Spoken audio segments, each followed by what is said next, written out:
नमस्कार दोस्तों, आप सभी का स्वागत है हमारे YouTube चैनल मान्या लाल किताब रेमेडीज में।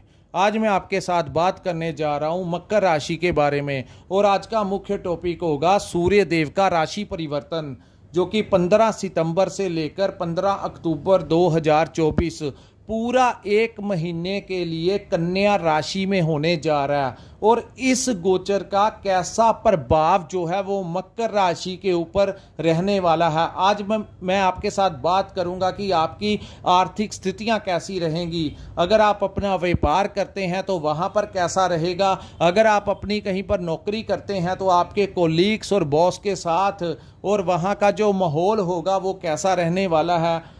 आज मैं बात करूंगा अगर आप स्टूडेंट हैं तो आपके लिए कैसा समय है, आपके करियर के लिए ये समय जो है वो कैसा रहने वाला है, आपकी सेहत कैसी रहेगी, आपकी पारिवारिक लाइफ कैसी रहेगी। सो आपकी इन्वेस्टमेंट के ऊपर, हर एक इशू के ऊपर, हर एक पक्ष के ऊपर मैं आपके लिए एक ऐसे ग्रह के बारे में आपके साथ बताने जा रहा हूं जिसको ग्रहों का राजा कहा जाता है। जी हाँ, 9 ग्रहों में से सबसे ज्यादा अगर किसी ग्रह का प्रभाव है तो वो सूर्य देव का है। चाहे आपके ऊपर किसी भी ग्रह की दशा महादशा क्यों ना चल रही हो, अगर ग्रह गोचर के दौरान सूर्य देव किसी अच्छे भाव में आ जाएं तो आपके लिए काफी अनुकूल, बहुत अच्छा आपके लिए समय लेकर आते हैं चारों तरफ से आपके लिए, क्योंकि उनकी रोशनी जो होती है वो बाकी अन्य ग्रहों की तुलना में सबसे ज्यादा प्रभावशाली होती है। लेकिन अगर ग्रह गोचर के दौरान सूर्य देव किसी खराब भाव में आ जाएं तो हम आपको गाइड कर देते हैं कि ये समय जो है वो आपके लिए ठीक नहीं है, तो आपने इस समय पर कौन कौन सी सावधानियां रखनी हैं। सो दोस्तों, ज्योतिष शास्त्र के अनुसार सूर्य देव जो हैं वो हमारी रेपुटेशन के कारक हैं, यानी कि समाज में हमारी कैसी छवि है, लोग हमें किस नज़रों से देखते हैं, इसी के कारक हैं सूर्य देव। जिन जातकों की जन्म कुंडली में सूर्य उच्च के होते हैं उन लोगों को समाज में बहुत अच्छा मान सम्मान मिलता है, उन लोगों के मुख के ऊपर बहुत ही ज़्यादा प्रभावशाली तेज होता है। कुछ लोग तो राजनीति में अपनी बहुत अच्छी पहचान बना देते हैं, तो ये सूर्य का प्रभाव होता है। दूसरी तरफ सूर्य को पिता का भी कारक कहा गया है, यानी कि अगर आपकी जन्म कुंडली में सूर्य उच्च के हैं तो आपके पिता को लंबी आयु देते हैं, उनको सरकार की तरफ से कोई सरकारी नौकरी मिल सकती है या समाज में वो उनकी मान इज्जत जो है वो बड़ी चढ़ी रहती है और अपनी जिंदगी काफ़ी लंबे समय तक वो जीते हैं और आपको उनसे कोई बड़ा लाभ जो है वो मिलता है अगर आपके सूर्य उच्च के हैं। इसी प्रकार अगर इसी के विपरीत अगर आपके सूर्य खराब हैं तो उन लोगों की जो छवि होती है वो समाज में अच्छी नहीं होती। वो चाहे लोगों के लिए जितना मर्जी भला कर लें, लेकिन पीठ पीछे लोग उनकी बुराई ही करते हैं और उनकी जिंदगी में कोई ना कोई कलंक जो है वो उनको लगा ही रहता है। इतना ज़्यादा प्रभाव जो है वो सूर्य देव है। हालांकि अन्य ग्रहों की तुलना में उनके पास धन, गाड़ी, पैसा सब कुछ हो सकता है, लेकिन समाज में कोई उनकी अच्छी छवि नहीं होती। इसी प्रकार ये सरकारी लाभ से वंचित रह जाते हैं और कई बार तो अगर सूर्य ज़्यादा खराब होते हैं तो कानून द्वारा उन लोगों को दंड भी मिलता है। जो जितने भी लोगों को दंड सरकार की तरफ से कोई ना कोई कोर्ट केस होता है या कोई बहुत ज़्यादा कोर्ट से परेशानियां आती हैं तो वो जो है सूर्य देव के कारण होता है। सो ऐसे ग्रह जब गोचर करते हैं तो अलग अलग भावों में अलग अलग परिणाम देते हैं। दोस्तों, इसको ऊर्जा का मुख्य स्तोत्र कहा गया है। बिना सूर्य के जन जीवन जो है वो नहीं चल सकता। जो भी हम भोजन करते हैं वो सूर्य की रोशनी के कारण हमको मिलता है। जितने भी प्राणी हैं, पेड़ पौधे हैं और पता नहीं कितना सोर्सेस है जो सूर्य की रोशनी जो है उसने ब्रह्मांड को अवेलेबल करवाया है। सो बहुत बड़ा प्रभाव जो है वो सूर्य देव का होता है। ये जो सामने मैंने कुंडली बनाई है ये आपकी चंद्र राशि के ऊपर आधारित है। जहां पर 10 नंबर लिखा है ये आपकी मकर राशि और आप ही की राशि के नवम भाव, जिसको कि हमारे भाग्य का स्थान कहा गया है, उस भाव में सूर्य देव गोचर करेंगे। तो आइए बताते हैं कि आपके लिए ये समय जो है वो कैसा रहेगा। दोस्तों, नवम भाव में सूर्य देव का आना कहीं ना कहीं ये एक अग्नि तत्व के ग्रह हैं। सो यहाँ पर ये आपके भाग्य में कुछ कमी महसूस करवा सकते हैं, यानी कि भाग्य का ज़्यादा साथ ना मिलता हुआ आपको इस समय नज़र आ सकता है। इससे अगर आप बात करें आपके व्यापार की, तो आपके व्यापार में काम की अधिकता के कारण आपको थकान महसूस होगी। बहुत ज़्यादा भाग दौड़ जो है वो आपको अपने काम को बढ़ाने के लिए करनी पड़ेगी, लेकिन जो रिजल्ट हैं उतने फेवर में नहीं आएंगे जितनी आप मेहनत करेंगे। सो जिसको लेकर आपको कुछ समय इरिटेशन महसूस होगी कि मैं इतना काम करता हूँ, रिजल्ट जो है वो मेरे फेवर में क्यों नहीं आ रहा, मेरे को इतना प्रॉफिट क्यों नहीं हो रहा। सो काम काज के मसले में मिला जुला जो समय है वो वही निकलेगा। अब मैं बात करता हूं जो लोग नौकरी करते हैं।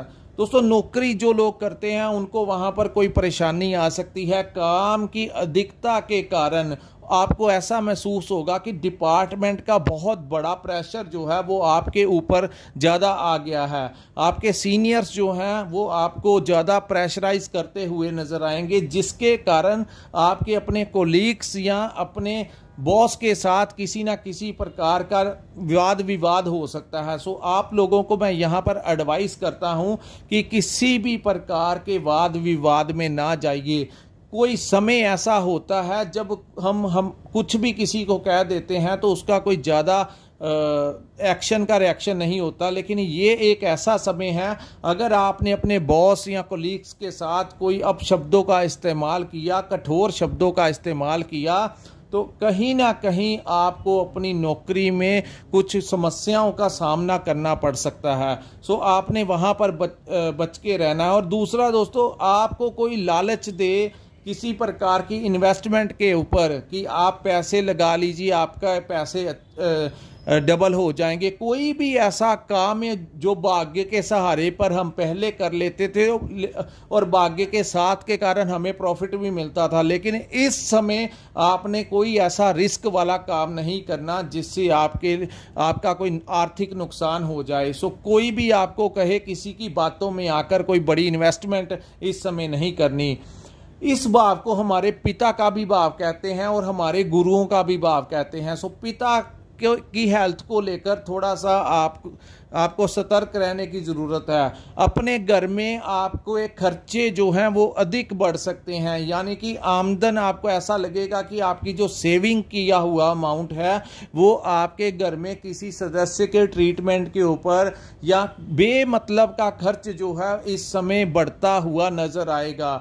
ज़्यादा हो सकता है आपके परिवार में आपके पिता के ऊपर या किसी सीनियर किसी बुजुर्ग की हेल्थ के ऊपर आपको उनकी मेडिकल ट्रीटमेंट के ऊपर पैसा खर्च करवा सकता है। सो इस समय आपने उनकी सेहत का विशेष ध्यान रखना है, लेकिन ये समय अपनी हेल्थ का भी आपको ध्यान रखना है। दोस्तों, जैसे 24 घंटे में से हमने सारा टाइम टेबल बनाया होता है कि ये समय हमारे काम करने का है, ये समय हमारे परिवार को देने का है, ये समय हमारे सोने का है। इसी प्रकार आप लोगों को चाहिए कि 24 घंटे में से 1 घंटा या आधा घंटा आप अपनी फिजिकली फिटनेस के ऊपर दीजिए, अन्यथा आगे चलकर आपको समस्याओं का सामना करना पड़ सकता है। सो आप अपनी एज के अकॉर्डिंगली अगर आप एक्सरसाइज करना चाहते हैं, आप अगर वॉक कर सकते हैं, योगा कर सकते हैं, हेल्थ क्लब ज्वाइन कर सकते हैं, कोई एक्टिविटी फिजिकली एक्टिविटी कर सकते हैं, तो जो भी आप करना चाहते हैं आप कीजिए। लेकिन एक टाइम आप लोगों को ये समझ के निकालना चाहिए कि अगर आप जिंदगी में स्वस्थ रहना चाहते हैं तो अपनी हेल्थ के ऊपर अभी से ही ध्यान देना शुरू कर दीजिए। नो मैटर कि आप किस एज के हैं, छोटी उम्र के हैं, मिडिल के हैं या बड़े हैं, कुछ ना कुछ आप लोगों को फिजिकली एक्टिव रहना पड़ेगा ताकि आपको सेहत से संबंधित कोई ज़्यादा परेशानियों का सामना आगे चलकर ना करना पड़े। सो दोस्तों यहाँ पर आप लोगों को अपनी डाइट का भी ध्यान रखना होगा। इस समय कोई इन्फेक्शन जो है आंखों से संबंधित, सर में दर्द जो है वो ऐसी महसूस करवा सकता है। और आप इस भाव को गुरुओं का भी भाव कहा जाता है। तो गुरु अकेला आध्यात्मिक गुरु नहीं होता कि जो हमें धर्म का ज्ञान देता है। गुरु वो होता है जो हमें काम सिखाता है। चाहे आप स्टूडेंट हो तो वहाँ पे जो टीचर होते हैं वो भी आपके गुरु होते हैं। अगर आप कोई काम सीखते हो, वहाँ पर जो सीनियर्स होते हैं जो आपको आपका मार्गदर्शन करते हैं तो वो भी आपके गुरु होते हैं। तो इस समय आपके अपने गुरुओं के साथ वाद विवाद हो सकता है। आप उनके साथ कठोर शब्दों का इस्तेमाल कर सकते हैं। सो गुरुजनों के साथ किसी प्रकार की अनबन मत करना, अन्यथा वो उनका मन जो है वो आपके प्रति, आपके रिलेशंस उनसे खराब हो जाएंगे। सो एक दूसरी तरफ आप अपने पिता के साथ भी किसी प्रकार की बहस में मत जाना। आप अपने पिता के साथ किसी प्रकार की कठोरता का इस्तेमाल, शब्दों में कठोरता नहीं लेकर आना। अगर आपने ऐसे कार्य किए तो सूर्य ज़्यादा परिणाम जो है वो आपको नेगेटिव देंगे। लेकिन यहाँ पर मैं आपको एक प्रैक्टिकल उपाय बताता हूँ कि अगर आप चाहते हैं कि सूर्य का प्रभाव इस समय आपके कोई दुष्प्रभाव ना पड़े, तो आप अपनी काम पर जाते हुए, चाहे आप व्यापार करते हैं चाहे आप नौकरी करते हैं, तो आप अपने पिता का या आपके घर में जो भी बड़े बुजुर्ग हैं उनका आशीर्वाद लेकर जाइए, जिससे आपके सूर्य का यहाँ पर बैठे का दुष्प्रभाव जो है वो कम होगा। अगर आपके गुरुजन आपके आसपास में हैं तो उनका आशीर्वाद लेकर आइए, ताकि इस महीने सूर्य जो है वो आपके ऊपर दुष्प्रभाव ना डाल सके। और आपने किसी के साथ इस समय वाद विवाद नहीं करना, अन्यथा परिस्थितियां आपके लिए अच्छी नहीं होगी। दोस्तों ये आपको हम डराते नहीं हैं।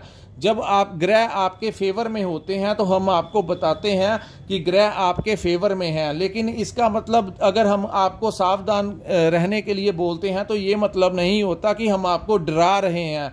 इसका मतलब ये होता है कि ये समय अनुकूल नहीं है। आप अपना जितना सावधान रहकर अपने काम पर, अपने जहां पर भी आप रहें, तो उसको अगर आप ठीक ठाक से ध्यान पूर्वक आप निकालें, कोई जल्दबाजी ना करें, कोई क्रोध मत करें, एक्शन का रिएक्शन मत कुछ दिन करें, तो आपके लिए समय जो है वो निकालना ठीक हो जाएगा। सो इसको पॉजिटिव जो लोग हैं वो पॉजिटिव ही लेंगे। लेकिन मकर राशि वालों को इस समय संतान से संबंधित समस्याओं का सामना करना पड़ सकता है। अपने बच्चों की करियर को लेकर आपको समस्याएं आ सकती हैं। उनके भविष्य, उनकी सेहत को लेकर मकर राशि वालों को कि जो संतान को लेकर कोई ना कोई जो प्रॉब्लम है वो आ सकती है। तो आपने यहाँ पर भी उनके साथ आपका किसी प्रकार का वाद विवाद भी हो सकता है। सो आप जितना बचा कर सकते हैं उतना कीजिए। और अपने संतान से संबंधित अगर आपको समस्याएं आ रही हैं तो आप उसके लिए सूर्य देव को जल दीजिए। दोस्तों ज्यादा दिक्कत आ रही है कि गुरु बृहस्पति जो है वो आपके संतान भाव में बैठे हुए हैं, जिस कारण इस समय मकर राशि वालों को थोड़ा सा बचाव करने की जरूरत है। और जो लोग स्टूडेंट हैं उनके लिए भी ये समय जो है करियर को लेकर कुछ ना कुछ इनसिक्योरिटी उनके मन में बन रही है कि पता नहीं आगे चलकर समय जो है वो कैसा रहेगा। सो ये समय जो है वो निकल जाएगा। स्थितियां हमेशा एक जैसी नहीं रहती। सो धैर्य रखकर, अवेयर रहकर आपको चलना है, ताकि किसी भी प्रकार की आपको ठोकर जो है वो ना लग सके। सो आपको कई बार ऐसा महसूस होगा कि आपकी जो दिमाग है वो काम ही नहीं कर रहा कि मैंने इसका कैसे रिप्लाई करना है, इस काम को कैसा करना है। सो कहीं ना कहीं कॉन्फिडेंस जो है उसमें कमी महसूस होगी और परिस्थितियों को मैनेज करने में कहीं ना कहीं आप असक्षम महसूस करने वाले हैं। सो इस महीने थोड़ा सा आपको ध्यान देकर चलना है। वही बात करते हैं आपकी मैरिड लाइफ की। तो मैरिड लाइफ में भी आपको ऐसा महसूस होगा कि आपका जो पार्टनर है वो भी इनसिक्योर सा फील करेंगे आपके साथ रहकर। सो वहां पर भी किसी ना किसी प्रकार की अनबन हो सकती है। सो आपने वहां पर भी ध्यानपूर्वक चलना है। कहीं उनके साथ भी क्योंकि कई बार इंसान क्या करता है, अपने काम में जितना बोझ होता है वो घर पर आकर फ्रस्ट्रेट होकर गुस्सा किसी का होता है किसी के ऊपर निकाल देता है, जिससे आपके घर में भी तनाव की स्थितियां बन सकती हैं। सो किसी ने ठीक कहा कि प्रोफेशनल लाइफ और पर्सनल लाइफ को मिक्स अप मत कर दीजिए, अन्यथा बाहर तो कुछ ऐसी समस्याएं आ सकती हैं, लेकिन अगर घर पे आते हैं तो वहां पर अपनी मुस्कान जो है वो बनाकर रखिए। जो चल रहा है उसको बाहर ही छोड़कर आइए। अगर वही प्रॉब्लम्स जो आप अपने घर पर लेकर आ गए तो आप अपने घर का माहौल भी जो है वो नेगेटिव कर लेंगे। सो दोस्तों, ये था मकर राशि वालों के लिए सूर्य के परिवर्तन का कैसा प्रभाव जो है वो आपके ऊपर रहेगा। अगर आपको ये हमारा एनालिसिस अच्छा लगा हो तो कृपया इस वीडियो को लाइक कीजिए, हमारे चैनल को सब्सक्राइब कीजिए और नीचे कमेंट करके जरूर बताइए कि आपको ये वीडियो कैसा लगा। दोस्तों, बड़ी मेहनत के पश्चात ही हम आपके लिए जानकारी लेकर आते हैं। ये वीडियो ऐसे ही अपलोड नहीं किया जाता, इसके पीछे हम बहुत मेहनत करते हैं, फिर क्या आपका मार्गदर्शन करना है आपको बताते हैं। अगर आपने अपनी पूर्ण कुंडली का विश्लेषण करवाना होगा कि जब आपका जन्म हुआ था तो ग्रह किस अवस्था में बैठे थे, किस नक्षत्र में आपका जन्म हुआ, कौन से ग्रह की इस समय महादशा अंतरदशा चल रही है, तो आपके लिए भविष्य के लिए प्रेजेंट के लिए क्या आपके लिए कौन से रास्ते उचित रहेंगे और आपने कैसे सावधानी से निकलना है, इस सभी बारे में आप जानना चाहते हैं तो स्क्रीन के ऊपर जो नंबर दिया है वहां पर आप हमारे से व्हाट्सएप के ऊपर कांटेक्ट कर सकते हैं। आप हमें व्हाट्सएप के ऊपर मैसेज कर सकते हैं या सीधा कांटेक्ट कर सकते हैं, लेकिन कांटेक्ट तभी कीजिए अगर आपके पास अपनी जन्म तिथि, डेट ऑफ बर्थ और टाइम है। सो दोस्तों, इसी के साथ इस वीडियो को मैं विराम लगाता हूं। नमस्कार, जय माता दी।